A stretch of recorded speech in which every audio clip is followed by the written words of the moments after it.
Imagine you are the brain of the largest army in Europe. 7 million soldiers under arms, 160 divisions deployed across the front, thousands of artillery pieces, millions of shells. You helped deliver the greatest victory your country will achieve in the First World War. And yet, only months later, that same army begins to disintegrate. The Tsar falls. A 300-year-old empire collapses. How is that possible? How can an army win and still fall apart? This is the story of a man who calculated everything correctly, except one thing: politics. Episode 18.3. The Brain of the Staff, Victim of Politics. Scene 1. 1915. An empire on the edge. The year 1915 marked the psychological breaking point of the Russian army.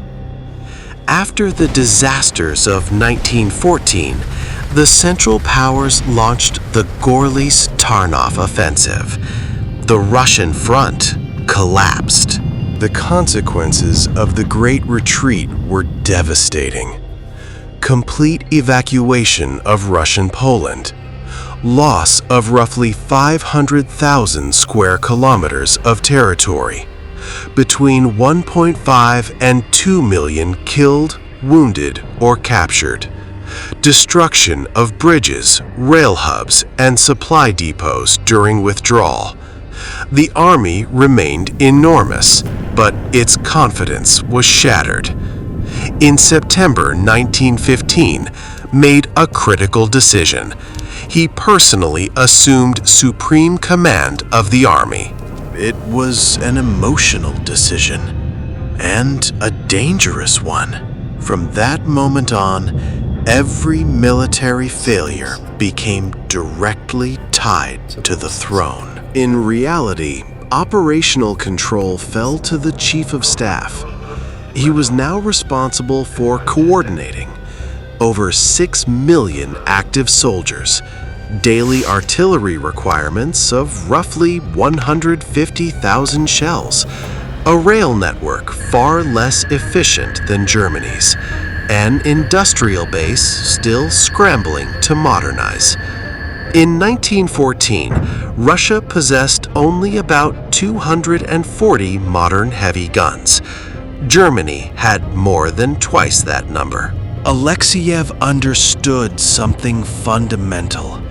The problem was not only tactical, it was structural. Scene 2, 1916, the last peak of power. By 1916, Russian industry had expanded dramatically. Artillery shell production increased nearly 8-fold compared to 1914. Rifle production surpassed 1.3 million per year. New military rail lines were constructed.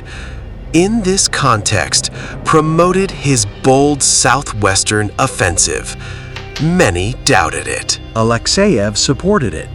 The results of the Brusilov offensive: over 1 to 1.2 million Austro-Hungarian casualties, approximately 400,000 prisoners captured, effective destruction of several enemy armies, transfer of 30 to 35 German divisions from Verdun to the Eastern Front. It was the greatest Russian victory of the war. It even encouraged Romania to enter the conflict in August 1916. But the cost for Russia was immense. Around 500,000 Russian casualties, severe depletion of reserves, increasing strain on logistics. Alexeyev pushed for coordinated offensives in other sectors to finish Austria-Hungary. But coordination failed. Rivalries, hesitation, and logistical weakness prevented decisive exploitation. Victory hardened into stalemate. And in total war, stalemate was not enough. Scene 3. The home front begins to explode. While military production surged, civilian life deteriorated. By 1916, inflation had risen by 300 to 400% compared to 1914. Bread shortages plagued Petrograd. The ruble weakened dramatically. Coal shortages hit cities during winter. The rail network could not transport both grain and ammunition efficiently. Military shipments were prioritized. Cities went hungry. In 1916 alone, more than 1 million workers participated in strikes.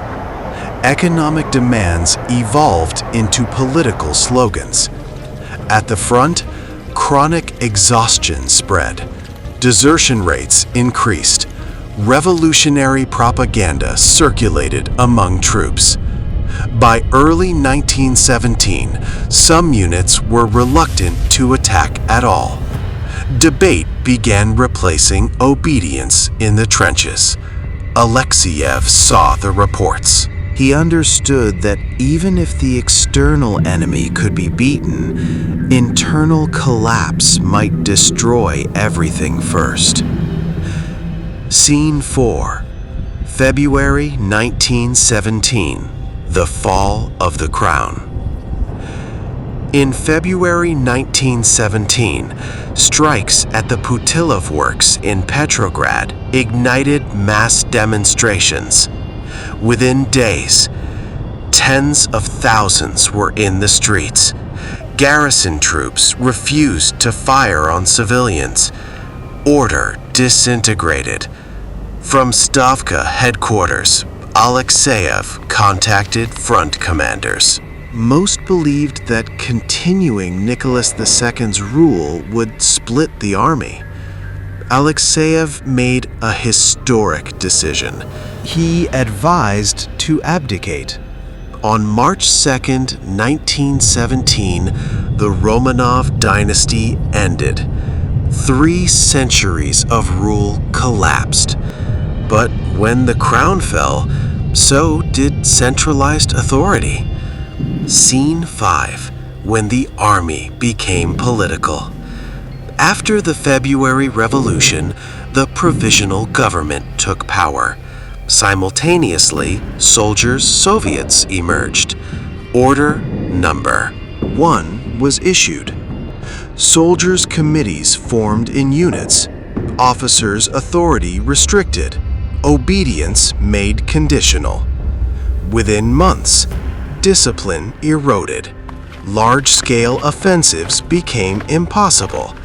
The summer Kerensky offensive of 1917 collapsed.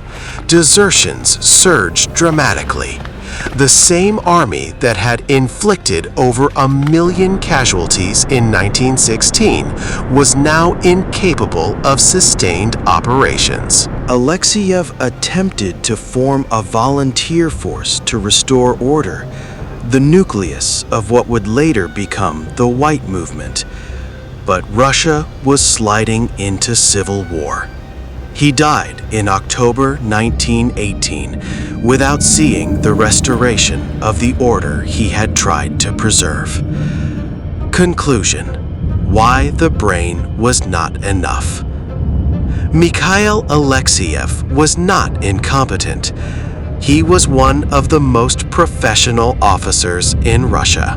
He succeeded in expanding military production, coordinating large-scale operations, supporting Russia's greatest victory of the war. But he failed to resolve the political legitimacy crisis, heal the divide between state and society, restore trust within the army.